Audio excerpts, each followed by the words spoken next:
ओम नमो भगवते वासुदेवाय। आज हम आपके सामने देशभक्ति की एक ऐसी मिसाल लेकर आए हैं कि जो देशभक्ति के सामने झूठी शपथ और अपने ऐशो आराम और अपना बहुत ही ज़बरदस्त कद उन्हें त्याग दिया था। देखिए, यह कहानी बिल्कुल सत्य कहानी है। हो सकता है कि इसमें किसी को बुरा लगे, लेकिन सच्ची बात कहने में कतई भी कोई किसी प्रकार का गुरेज नहीं करना चाहिए। यह कहानी स्वाधीनता से पहले की है। एक बार उत्तर प्रदेश को उन दिनों में संयुक्त प्रांत कहा जाता था। मेरठ जिले में कांग्रेस के एक सच्चे सपूत नेता बाबू लक्ष्मी नारायण जी अग्रवाल को प्रदेश असेंबली का सदस्य मनोनीत करके लखनऊ बुलाया गया। उन दिनों प्रत्येक सदस्य को नियम के अनुसार जो भी सदस्य बुलाया जाता था उसे एक शपथ ग्रहण कराई जाती थी कि मैं आज से ब्रिटिश ताज के प्रति वफादारी की शपथ लेता हूँ। वाक्य का उच्चारण बहुत ही गमगीन है। देखिए, एक तरफ तो अपना सदस्य मनोनीत होने के बाद में अपना कद बढ़ रहा है और एक तरफ बहुत ही ऐशो आराम की जिंदगी भी मिलने जा रही है और एक तरफ राष्ट्र के प्रति इसमें गद्दारी है। क्यों कि ब्रिटिश ताज के प्रति वफादारी की शपथ लेना तो राष्ट्र के प्रति गद्दारी ही है ना। अब कहानी बहुत ही मोड़ लेती है।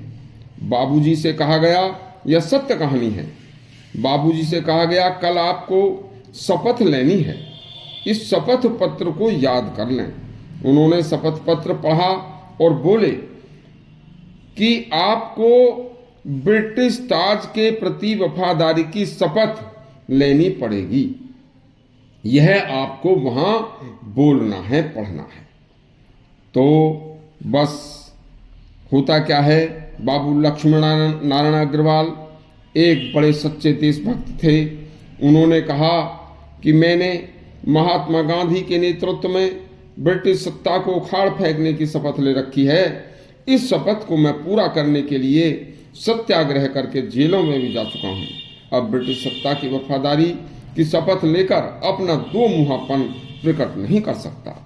बस कांग्रेस की अंतरिम सरकार के एक मंत्री ने उन्हें फिर दोबारा समझाने का प्रयास किया और कहा कि हे बाबूजी, इस प्रकार की शपथ तो हम सबने ले रखी है, इस प्रकार की शपथ तो नेहरू जी ने भी ली है। बाबूजी बोले, आपने ली होगी, नेहरू जी ने ली होगी। नेहरू जी तो सब पूरा जग जानता है कि ब्रिटिश सरकार के जो गवर्नर हैं उनकी पत्नी के साथ भी सब कुछ उनके साथ रहते हैं।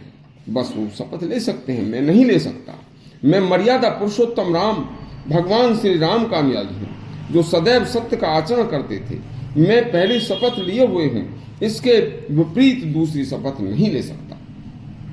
बाबू लक्ष्मी नारायण जी को मिले इस संस्कार, उनके सत्य के आचरण पर दृढ़ रहने में बस अब क्या था, उन्होंने झूठी शपथ नहीं ली तथा राजनीति त्याग कर अपने हाथ उड़ाकर शिक्षा सेवा के भाव में रचनात्मक कार्यों में लग गए। इसके विपरीत आज राजनीति में क्या हो रहा है यह किसी से छिपा नहीं है। लोगों को देश से हित न होकर अपने निजी हितों से लाभ सब कुछ अच्छा दिखता है। यह सिद्धांत प्रियता का सिद्धांत अब सिद्धांतहीनता और अवसरवादिता ने ले लिया है। यह स्थिति संस्कारहीनता के कारण पैदा हुई है। यदि आपको यह हमारी सत्य कथा अच्छी लगी हो तो हमारे चैनल को सब्सक्राइब करें और बेल आइकन अवश्य दबाएं। धन्यवाद।